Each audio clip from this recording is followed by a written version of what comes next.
You have joined either live or on a recording part of the 5-day challenge, Emotional Reset and Inner Child Healing. Welcome back for those of you who joined me yesterday. This is day 2 of the challenge. I always want to start with gratitude. And before I speak about all whom I'm grateful to, I thank you who will be present with me whenever as you listen to this presentation. And I want to do something unusual I haven't done in a presentation. I want to invite you to close your eyes and begin paying attention to your breathing. Because when you pay attention to your breathing this way, the next breath is deeper. Consciously breathing allows you to be present in the moment. And as Eckhart Tolle and many others have written, the power is in the present moment, the now. And why is it? We can truly be in the now as you continue to watch your breath, consciously breathing, well, kind of just hearing what I have to say in the background. Because in the moment you are conscious, in every moment, you have left the usual reality behind and can be present to what is always here, which is divine love. So as you continue to watch your breathing, take in all the spaciousness and all the slight transformation in consciousness that you came to this with a more open, curious, receptive space. So now please open your eyes. I have many, many to thank. I have the many teachers who pointed the way to a point where today I know this one key. They can't do the journey for me. They can describe theirs. They can describe their practices. But it's really I who need to look inside and see what is there, what I can heal, and how I can grow. And this is what this challenge is about, encouraging you to look inside in the various ways I will suggest. So then you will have gratitude as well for all who teach you that there is much to gain by looking inside. Yesterday, I quoted Carl Jung, who said, "He who looks outside dreams.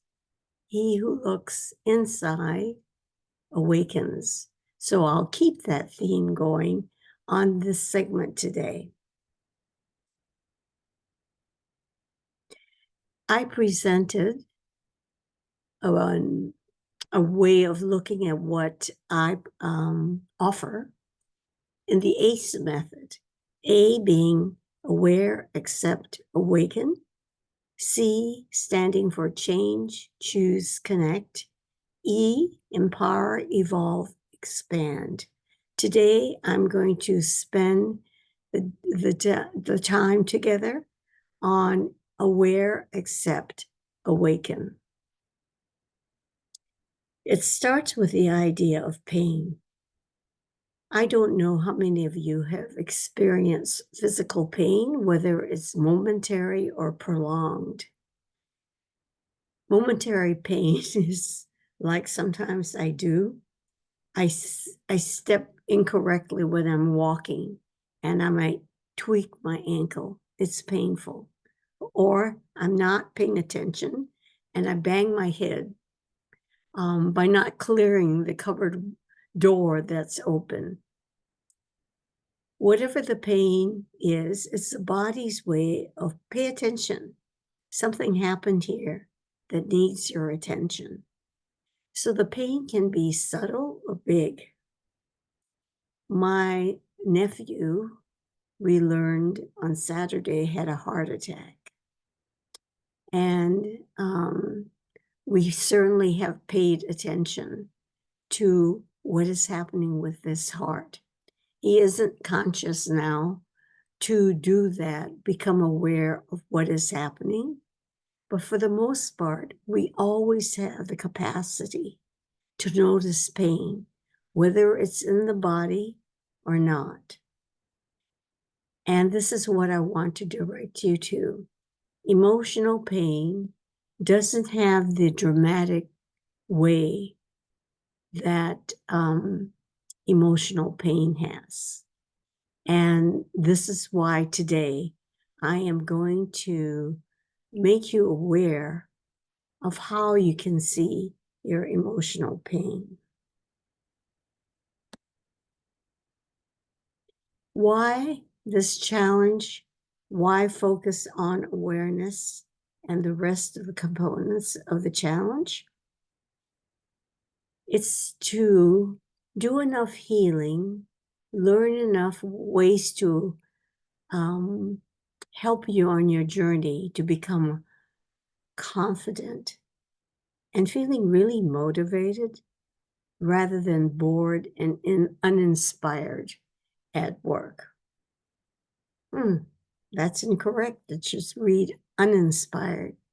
Now, yesterday I was looking over the notes for today's session and I was saying, okay, I got this. And then I took a shower.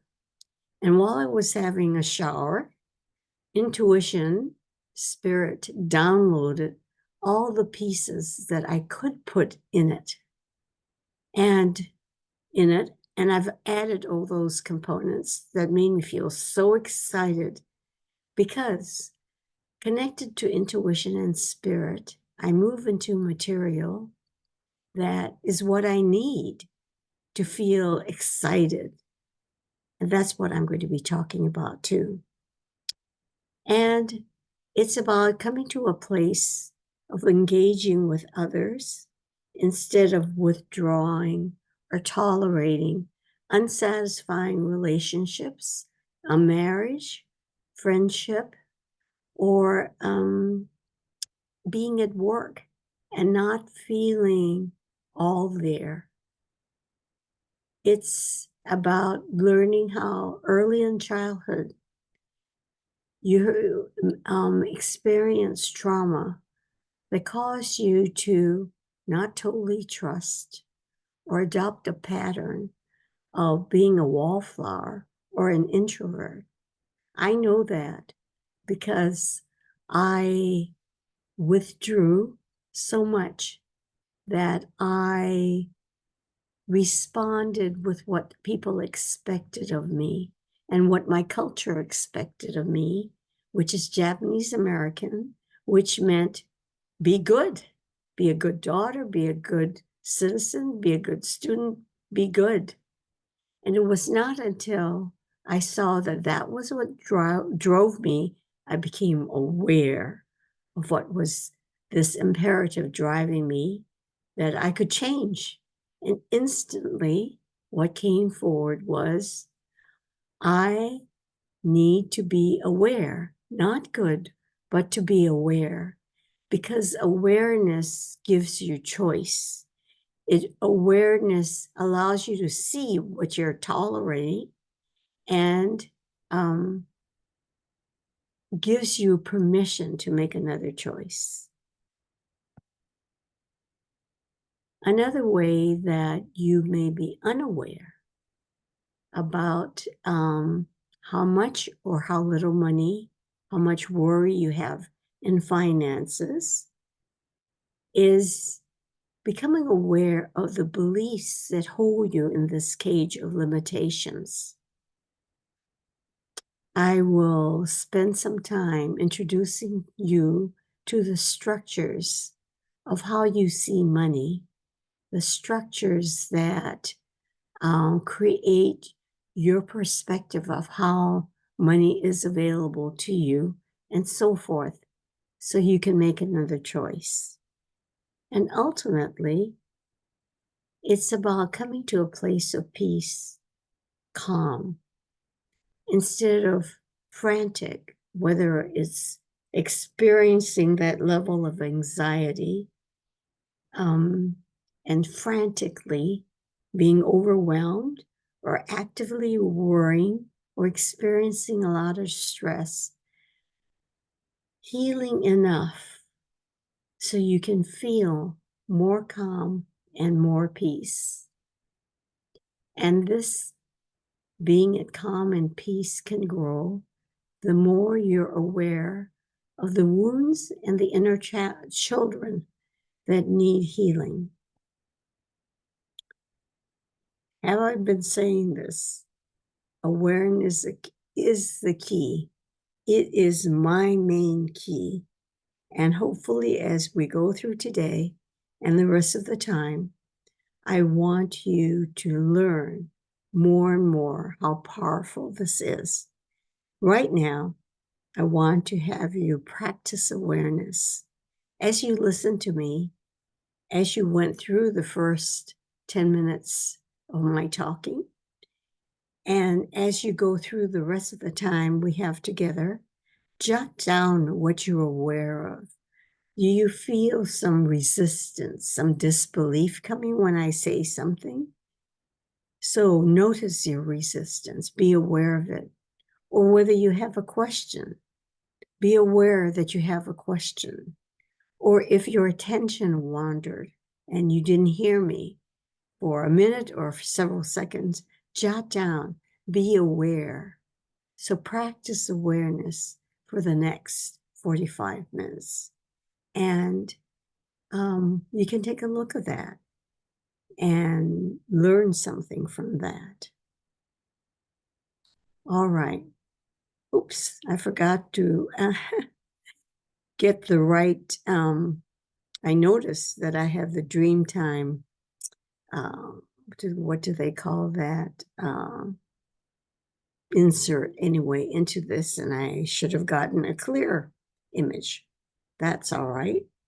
As I pointed out yesterday, this is not about perfection. Perfection, you may notice, is some pattern, some belief that you have. Because when you were injured, you might have concluded it was because I wasn't perfect, and I need to be perfect to get what I want in life. So, awareness is like this light that will shine and illuminate that which you can pay attention to if you choose to go with what you see. I will be shining the light on many areas to help you with this. I love this quotation. Awareness is like the sun. When it shines on things, they are transformed. And I like to believe that everything you become aware of, just by becoming aware of, something happens because the light shining on it begins to transform that. Now this is an introduction to this story that I may have incorrectly remembered, but this is a man who is looking under a street lamp to find a wallet that he lost. So a stranger comes up to him and says, what are you looking for? And he said, my wallet. I lost it. And the man said, you lost it here? And this man said, no, I lost it in my house or somewhere else. And the stranger says to him, why are you looking at it here? Because there is light. So this is an analogy or a metaphor that I bring up to talk about how the habit that we have of not wanting to look where it's dark and we want light, what is comfortable. So our present circumstances is lighted enough and we go our way doing our routines, fulfilling our responsibilities, going to our appointments, um, eating on schedule or not, etc., etc. The habits that define the choices of every day. I am going to help you shine a light on the darkness where you haven't seen. Because once you become aware of what you are not seeing, you will have a choice. And with awareness, it will begin to transform.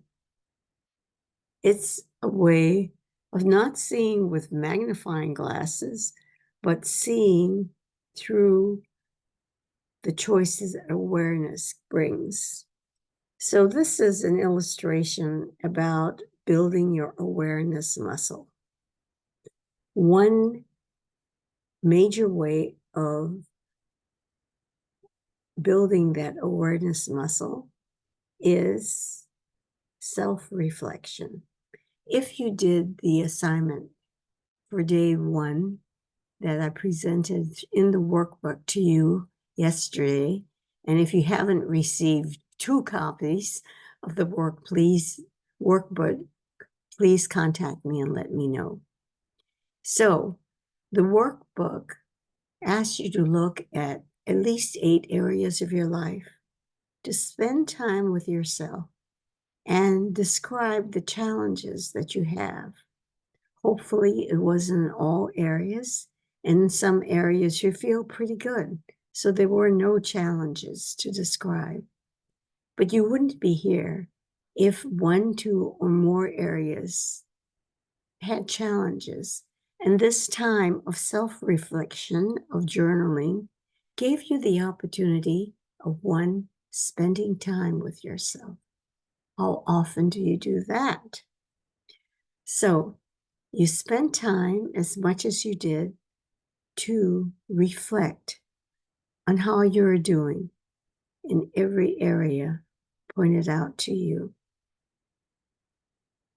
This is to help you bring to mind how important what it is that I'm teaching is, because I am going to present the keys.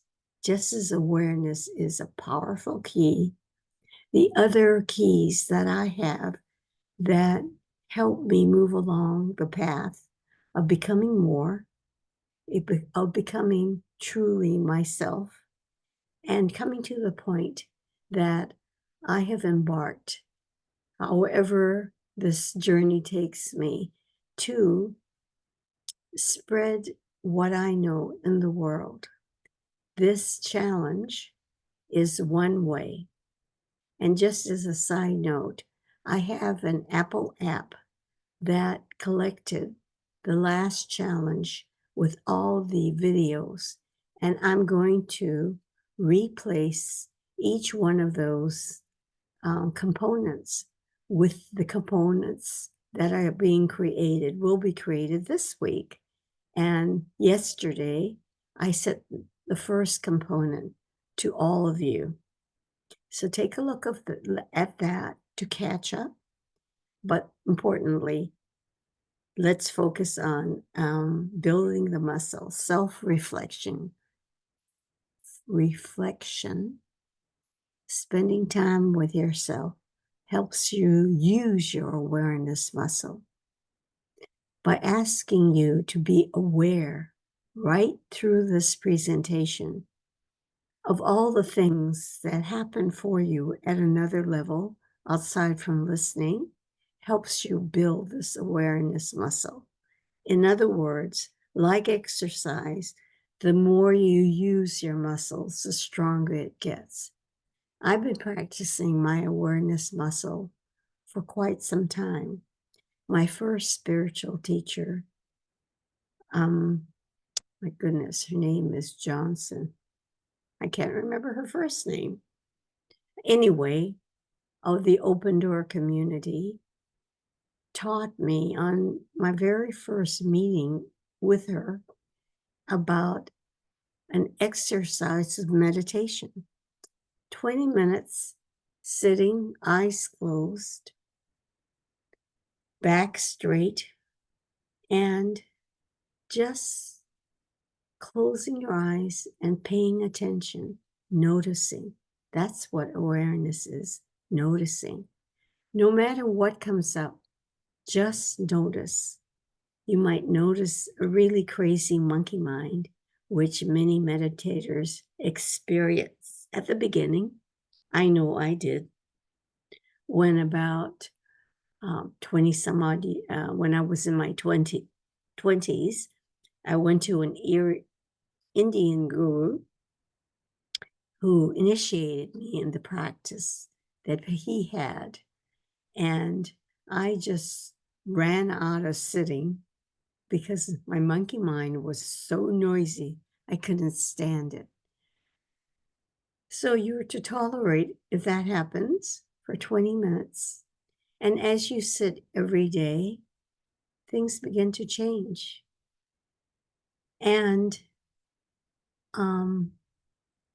I sit now in my half an hour of meditation, and some very good things happen there, which I'll talk about later.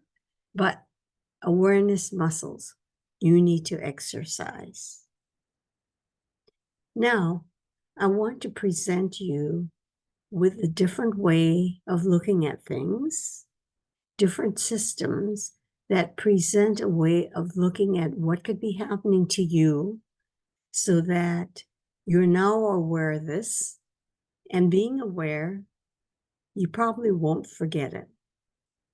There are Eastern ways of looking at the illnesses of the heart, the liver, kidney, spleen, lungs, pancreas, and so forth. I just pulled this image of it to introduce you to how Chinese medicine looks at the symptoms of your body. Now, my client yesterday was told that one thing she had was a fatty liver. And she said, when I heard that, I thought, how could it be?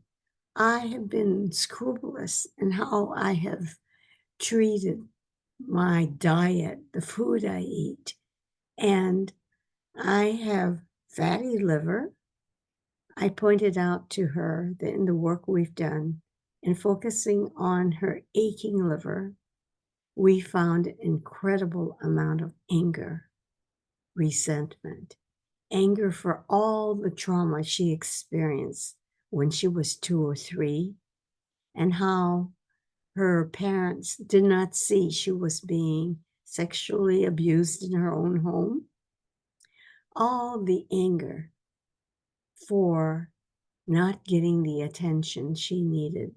So in that way, she experienced what we all experienced, being hurt by our mother, particularly not really knowing and seeing, understanding, and being there for us when we needed as a young baby or a toddler.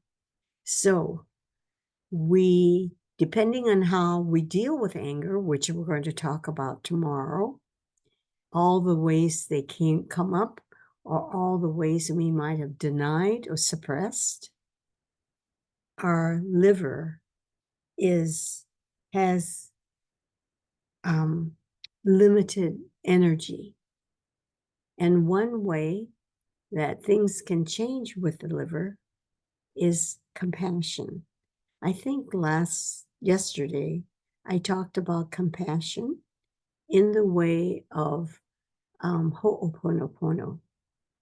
That's one way of instantly being with what hurts that creates anger. Okay, what about the kidney? The kidney is the organ of fear. And I noticed that whoever created this spelled loneliness wrong. This is an aspect of inner child experience that we sometimes just get the top of. We experience fear sometimes when we go to a party where there'll be new people, or beginning a new assignment at work, or a new set of coworkers, or going to a family gathering where the last time it was pretty miserable. So trauma parts are carriers of fear and loneliness. And the antidote to this is wisdom. For me, the wisdom that after healing the trauma parts, you gradually clear the wall, protective wall around your heart, so you can access the innocence, you who are spirit who came as love. Lungs. My sister, one of twins, 2 years younger than they were for me, that I may have mentioned, passed, and she suffered from pulmonary fibrosis, which is, quote, inherited, because in my mother's generation, she, another sister, and 2 or 3 brothers, also had pulmonary fibrosis. From the medical point of view, the physical point of view, they had inherited this. And in talking with my niece about her mother, she said, wow, how much grief she must have held and didn't process. And I began to point out the sources of grief that she never processed. So we could well confirm on a emotional level, at least, why her lungs were vulnerable, unprocessed grief. And how integrity comes in, I'll have to look more into this. So we can look into the spleen.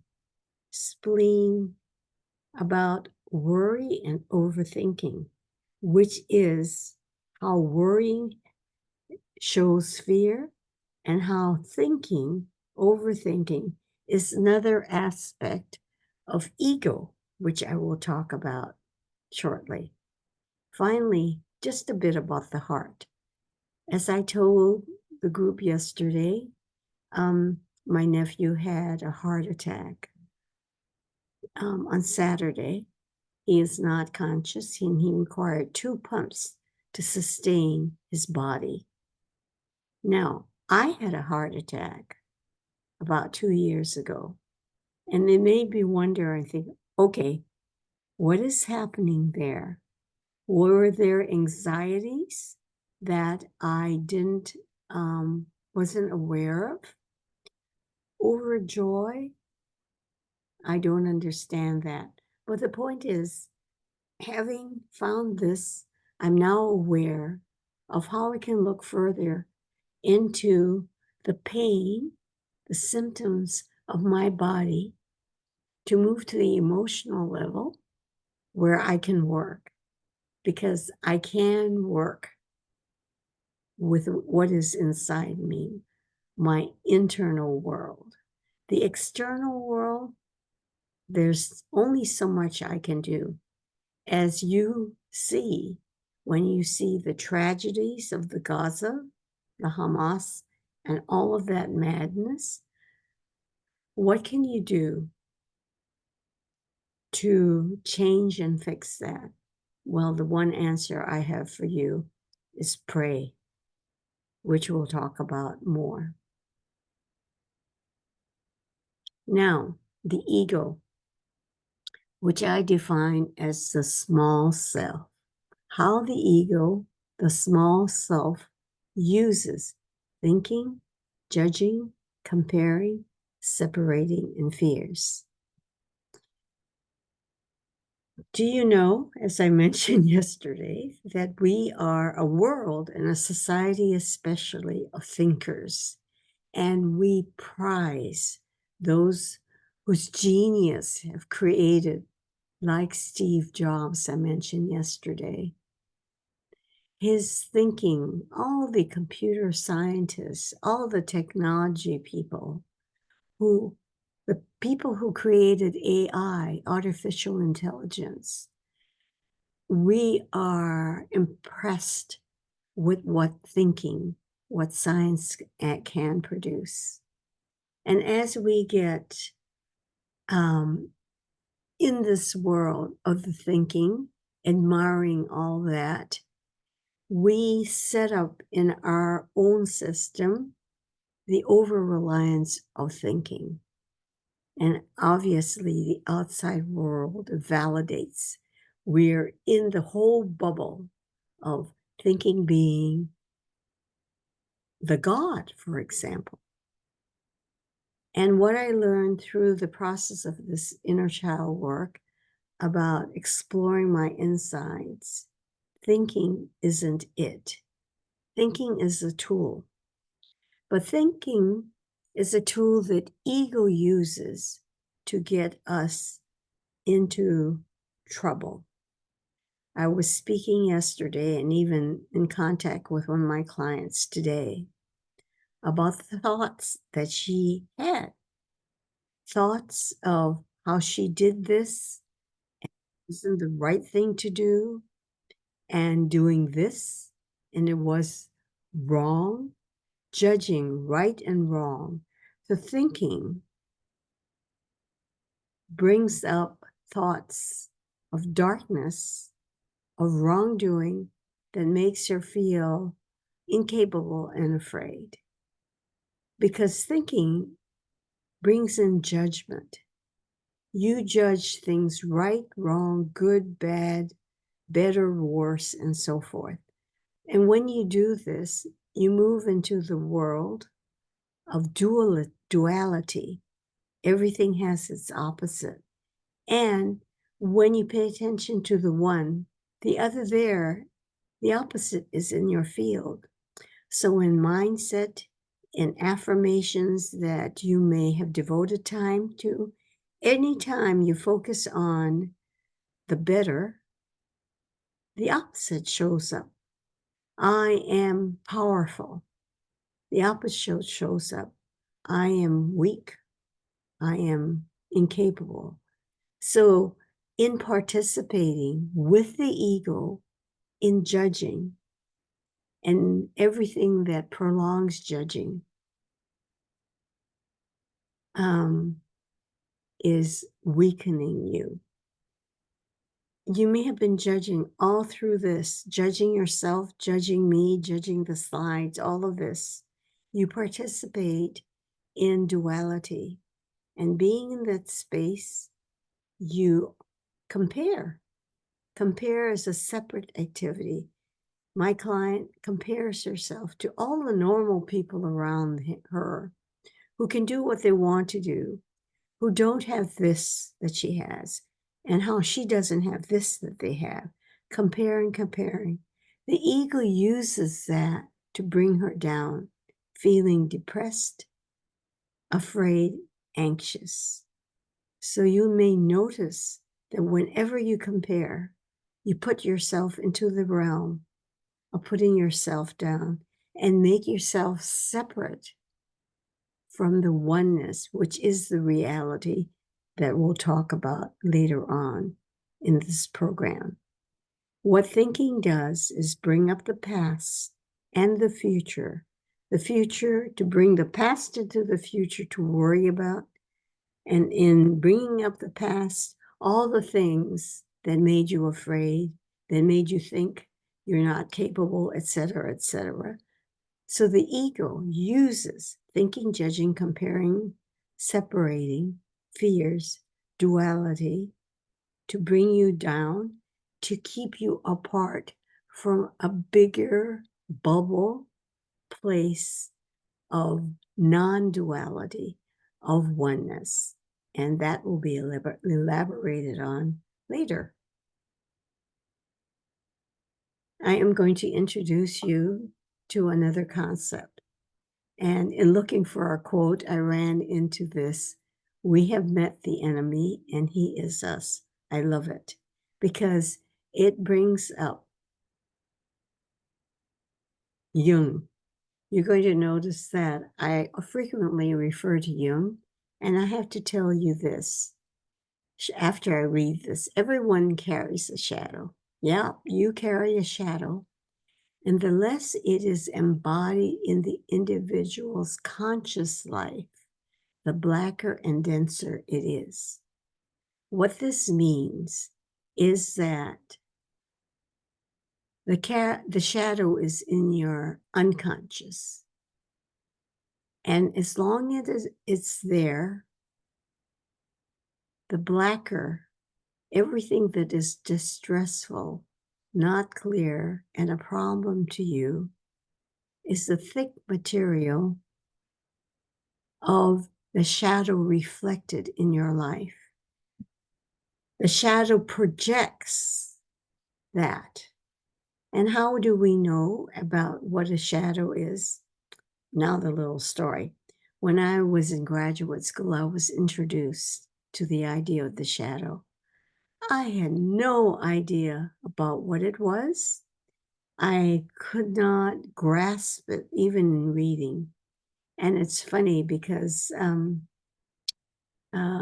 Jung was a favorite of mine, but he has so much wisdom. I only grasp what the shadow in the recent years. So you know the shadow when you react with horror, distaste. You get really angry for someone being the way they are, and it reflects a part of you that you don't realize is in your unconscious. So, an example is if you see someone, as my client does, who is enjoying life, presumably, who, or I, for a long time, quietly resented arrogant people, people who were showing off, who were being egotistical. In various ways, even recently, it comes up. I'm taking care of some of the shadows, so it's not as big. Trump is represent for so many an expression of their shadow. His ignorance, his lack of consciousness, his being lost in his own reality that many of us don't share, all of this. He has created his world expressing, embodying what he has in his unconscious. And from my point of view, what he has in his conscious life is pretty dark and black and dense. So this is an example of how you can tell that there's a part in your unconscious unclaimed. I think there's also a shadow and a positive shadow. The positive shadow are the unclaimed parts of you that are full of light, full of love, full of joy. And this is how you might tell there is a good reason to do shadow work, because it points to areas where you can, once aware, begin to do some healing. This is a quotation about how perception is projection, kind of a corollary or another idea of the shadow. We don't see things as they are, we see them as we are.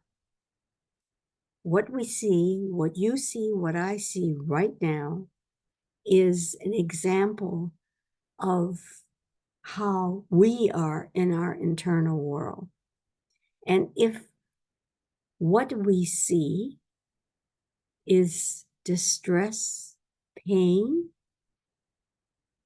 lack of fulfillment, dissatisfaction, and so forth, it's saying, reflecting how we are, and shows us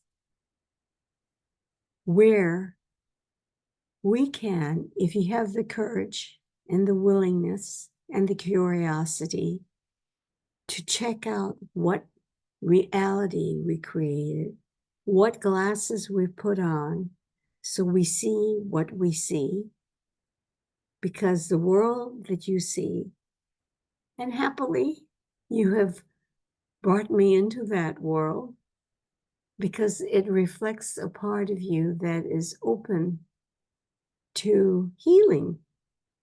Okay, so that is perception is projection. All right, another system of looking of how we can work toward healing. This is a quick image of an energetic way of looking at who we are. We're our body, but from energy healing's point of view, we have, from the Eastern point of view, we have these 7 chakras, energy centers. The first one, the root chakra, is about survival. The second, which is located in our abdomen, it says deals with pleasure. I see it as the creative center. It is close to a woman's womb.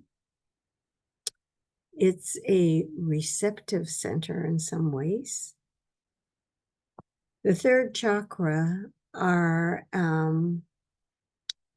power chakra, I interpret it as where, when it's open, you're connected to your power. When it's open, you see your place in the world and can claim that. The fourth chakra, the heart chakra, deals with love. The fifth chakra is how, when open, you can speak your truth. You can create boundaries. I dealt with a client yesterday who was speaking her truth, and the opposition to that were her husband, who didn't want to hear her truth, and he mounted a huge assault. And while she was there continuing to persist with her truth, she was shaking. The fear that that came with his energy, she needed to have treated, so we worked together. So all the trauma parts who were used to suppressing her voice and her ability to tell the truth could be treated and released. The sixth chakra is that place between your eyebrows, the third eye. It is when it's open that psychic can see all kinds of things. And perhaps it's a place where intuition can be seen to dwell, because it brings you insight. And the seventh chakra is your connection to the cosmos, the everything, the all, the oneness, the divine that is. So as you can see, this also informs us how ego can block the working of these chakra by fear, in terms of the first, by guilt, by shame, by grief, by lies, by illusions. And treating this is something I do when I work with individuals, because 20 years ago, I graduated from the Barbara Brennan School of Healing, which was all about testing whether chakras were open or not and bringing in the energy so they were all open. So after the end of a session, we could check with the pendulum to see that all the chakras are open. But they're only open for so long because you meet the world, the reality that you've created. And unless you've done things to deal with what is painful and distressful and the darkness there, your chakras respond to defend and close. And that's why not only is through Reiki and through energy healing, this information is helpful. It's also important from my point of view that you become aware of the other ways that you can work, especially with the subconscious, which we're going to learn about on Thursday. Tomorrow, we're going to talk about how your emotions, when dealt with optimally, becomes very powerful for you. So I realize that I've been going and I need to take a pause, giving you time to pause. What are you aware of right now? Are you excited? Are you confused? Are you curious? Or are you just being able to rest? Noticing your breathing, becoming conscious in the moment.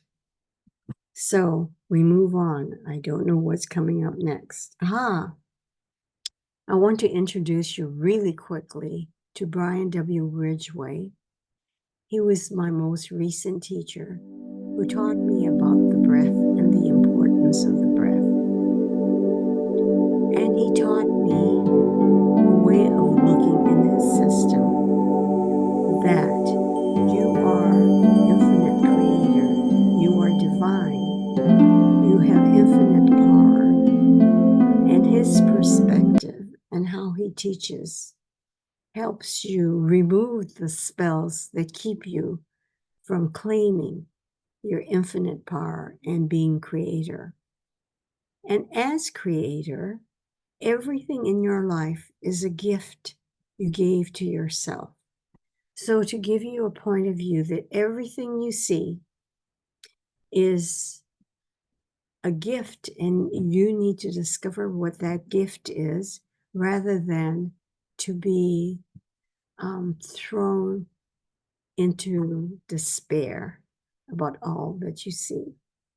So if you email me, I will give you the links to his training and information on breath. Next, part of A is acceptance. Acceptance, as Maya Angelou says, is the first step towards peace. Peace versus the distress that you feel. How important is acceptance? Well, when you become aware, you can either make choices. You can make choices to look away, or you can make choices to accept that that is what is for you right now. When you resist acceptance, you stay in resistance, caught in a struggle that can only be resolved if you accept this is what is. I'm in pain. I can find all kinds of solution, research, think, find all the medications, antidepressants, anti-anxiety, and so forth. And all of this is perpetuating your distress. And the key spiritually to moving forward is to accept, surrender to what is. Einstein, okay, here is something very interesting. Einstein is seen as a fantastic scientist, a genius thinker, but he had a side of him that isn't known that much. And that is, he has many sayings and many writings about using the imagination, intuition, to really get to the answers that ended up in E=mc². They were not the result of a thinking scientific mind, but the spiritual side of him that could use his intuition and imagination and provide this genius way of looking at the world, quantum reality, where nothing is as it seems to be, because things shift. Every bit of everything before you actually shifts between wave and particle, is not solid. The solid world is an illusion. Anyway, that's where I go when I think about this. Once we accept our limits, we can go beyond them. Acceptance is the prize. The last portion of this is awaken.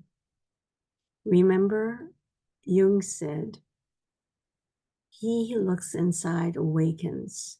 So by being involved in this journey with me, as you hear this and as you listen to every day, I am giving you the keys to help you become aware, to accept, and to awaken. And awakening will be explained more in the rest of the ACE system that I provided. Here is one of my first teachers. We have a dysfunctional dream of the planet, and humans are mentally sick with a disease called fear. The symptoms of the disease are all the emotions that make humans suffer: anger, hate, sadness, envy, and betrayal. So, my first teacher told me this, and it's only recently that I've really paid attention. And my system really focused on the suffering created by the emotions of anger, hate, sadness, envy, and betrayal. And I present my method of re-educating your emotional system, fine-tuning your emotional intelligence, introducing and informing you how the inner child plays such a huge, or can play such a huge place in finding a way to relieve yourself of the disease called fear.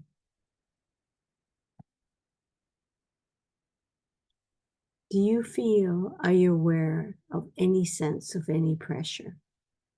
This is your body speaking to you.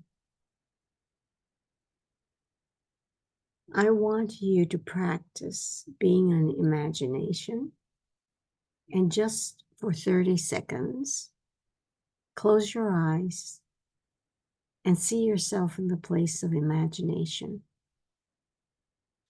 This place is limitless. It's where all possibilities exist.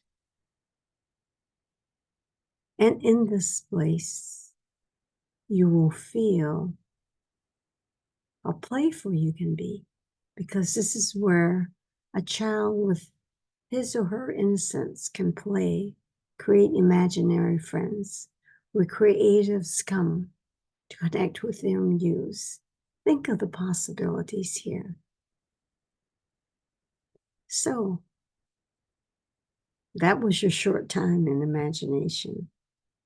Now, write down a commitment that you're going to make for yourself. Just quickly right now, you can return to it and make more commitments that you have realized is possible through what I've spoken about.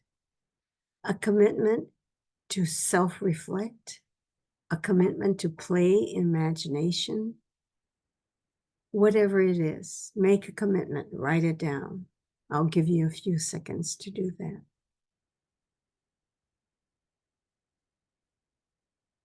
Jot down keywords. So this is the A part of the ACE method. Tomorrow we move to change, choose, connect. It gets more exciting as I introduce you to more material. That's tomorrow. Change how you deal with your emotions. Choose to receive their messages and their guidance. Connect with your inner child. Attention. Tomorrow's assignment, as you will find or have found, is on emotions, how you experience them and the source of your reaction, and a suggestion to embrace them. I put together this big picture of why we're doing this. Rumi, who is a constant teacher with the quotes I find from him, he is truly awakened. He says, the wound is the place the light enters you. We all are wanting to go home to the light. And the wound, what we do here, what we talk about here, is the place that the light enters you. So that concludes our presentation for today.